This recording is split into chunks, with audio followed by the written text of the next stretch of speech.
Oke, Mas Ceriawan, selamat datang di Studio FAST ya. Kali ini kita akan membahas analisis iterasi metode bagi dua. Sebelumnya Bapak sudah menjelaskan, menurunkan dari mana algoritma metode bagi dua ini berasal, yaitu sebagai berikut.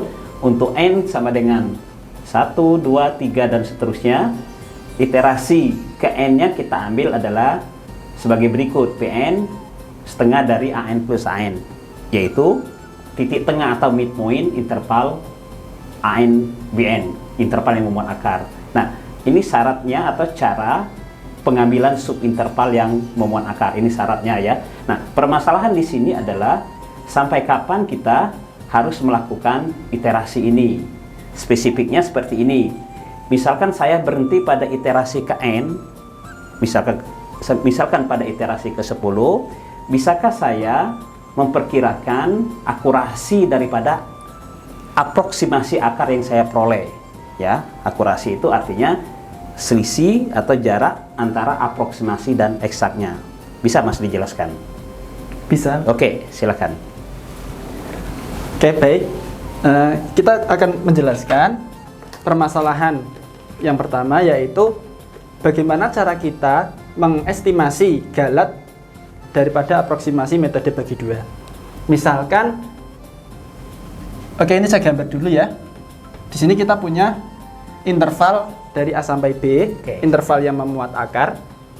Nah, pada metode bagi dua, di sini kita tetapkan dulu A1-nya yaitu A dan B1-nya yaitu B. Ya.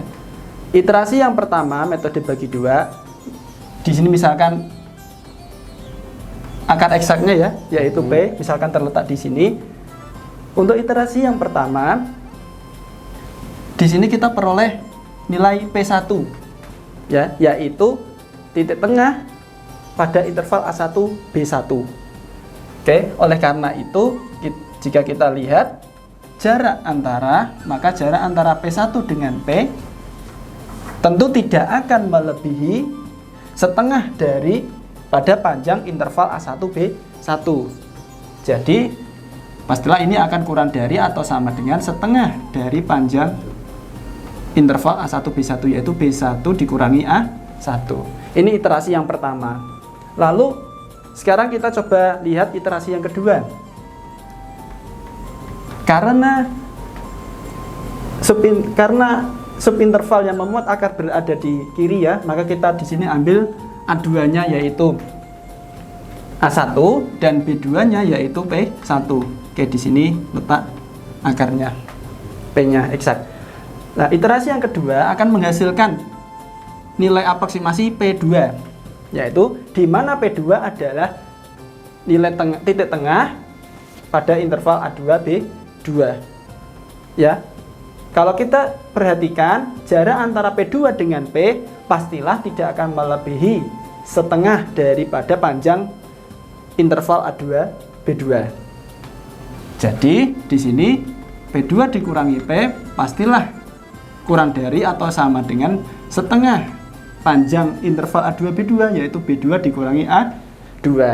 Di sisi lain, panjang subinterval A2 B2 itu adalah sama dengan setengah daripada panjang interval A1 B1. Jadi setengah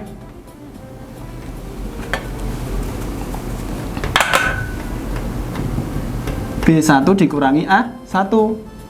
Di sini didapat 1/2 B1 dikurangi A1. Oke, sekarang kita lihat satu lagi iterasi yang ketiga. Ya.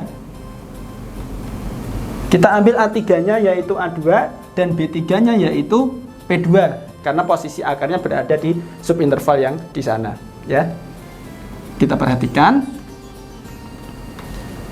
Dengan menggunakan metode bagi dua, kita dapatkan nilai P3, nilai aproksimasi yang ketiga, P3. Nah, P3 di sini nilainya adalah setengah dari atau berada di tengah-tengah antara A3 dan B3. Dan jika kita lihat jarak antara P3 dengan P, jaraknya tidak akan melebihi setengah daripada panjang interval A3 3. Karena itu kita dapatkan P3 dikurangi P, pastilah kurang dari sama dengan setengah dari panjang interval A3B3. Ya.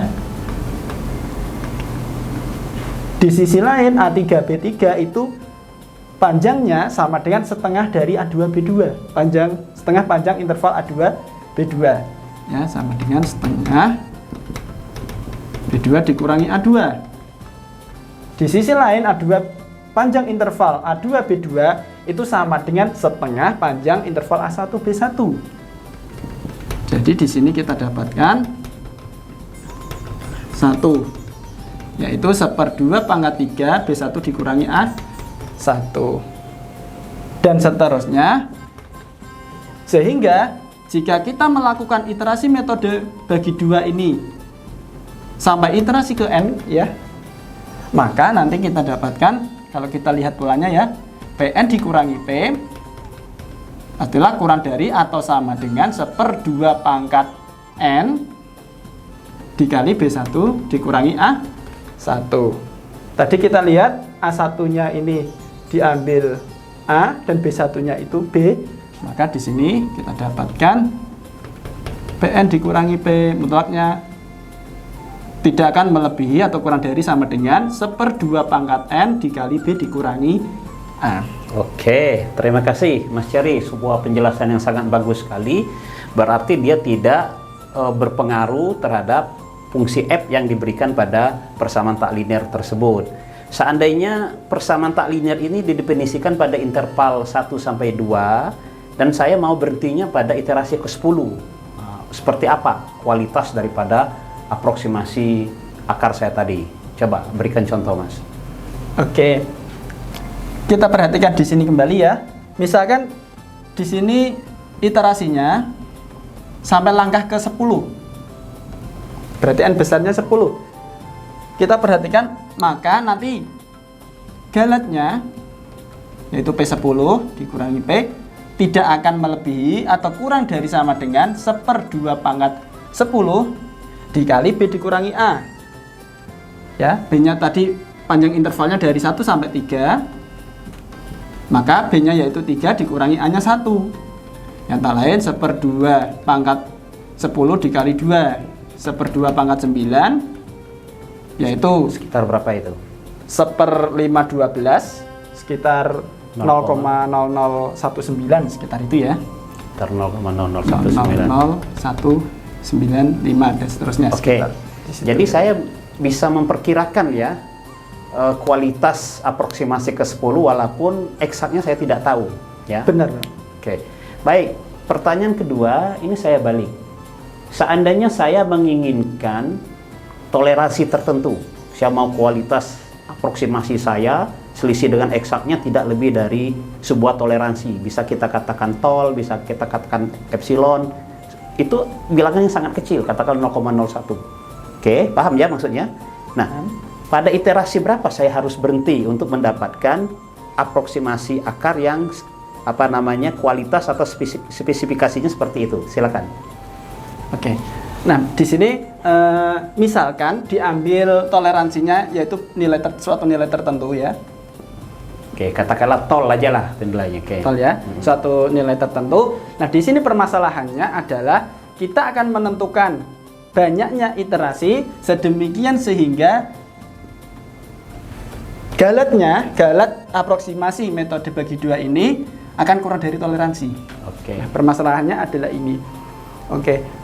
Untuk perhatikan ketaksamaan yang sudah kita peroleh tadi sebelumnya, bahwa Pn dikurangi P, mutlak Pn dikurangi P itu kurang dari sama dengan 1/2 pangkat N dikali B dikurangi A.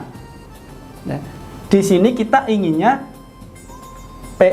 mutlak Pn dikurangi P itu kurang dari toleransi. Nah, untuk itu agar ini pasti terpenuhi, maka kita bisa tentukan 1/2 pangkat N dikali B dikurangi A ini kurang dari toleransi. Ya, kalau ini terpenuhi, jika 1/2 pangkat N B dikali B dikurangi A kurang dari toleransi, maka pastilah mutlak Pn dikurangi P kurang dari toleransi. Oke. Ya, dari sini Coba kita jabarkan. Berarti 2 pangkat N lebih dari B dikurangi A dibagi toleransi. Ya. Dari sini kita dapatkan N-nya itu lebih dari 2 log B dikurangi A dibagi toleransi. Ya. Karena N-nya itu adalah banyaknya iterasi, maka dia harus bilangan asli. Oke. Ya, sehingga di sini N-nya diambil yaitu Seiling 2 log B dikurangi A dibagi toleransi. Di mana Seiling ini adalah pembulatan ke atas. Oke, terima kasih Mas Ceri, bagus sekali saya kira penjelasannya. Mahasiswa silakan latihan bagaimana menggunakan analisis ini. Untuk memverifikasinya silakan dikerjakan atau dipahami contoh 2.5 pada buku halaman 42. Saya kira itu video kali ini, semoga bermanfaat dan selamat belajar. Terima kasih.